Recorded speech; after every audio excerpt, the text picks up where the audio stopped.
जानती कि श्रीजगन्नाथ मंदिरर नैथिबा बाना सर्वदा पवनर विपरीत दिगरे उड़ी थाए।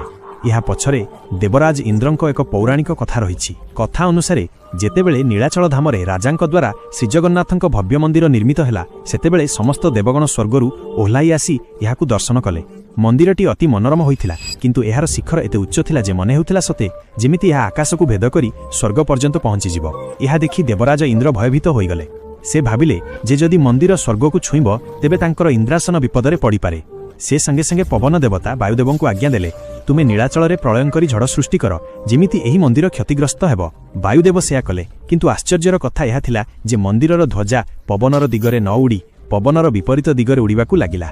इंद्र वायुर बेगकु आहुरी बढ़ाइले, किंतु बाना उपरे कोनोसी प्रभाव पड़िला नाही। एहा देखि इंद्र एवं अन्य देवता माने भयभीत होइगले। जेतेबेले इंद्र क्रोधित होई वज्र प्रहार करिबाकु चाहिले, सेही समयरे आकाशरे चतुर्भुज भगवान विष्णु प्रकट हेले। से कहिले, हे देवगण, एहा मोर धाम, एठारे प्रकृतिर नियम नुहे बरं मोर इच्छा चले। इंद्र निजर भूल बुझी पारिले एवं तुरंत पृथ्वी को आसी मंदिर शिखर को प्रणाम कले। कुहाजाए जे सेही दिनठारु मंदिरर ध्वजा पवनर उलटा दिगरे उड़ी आसुछि।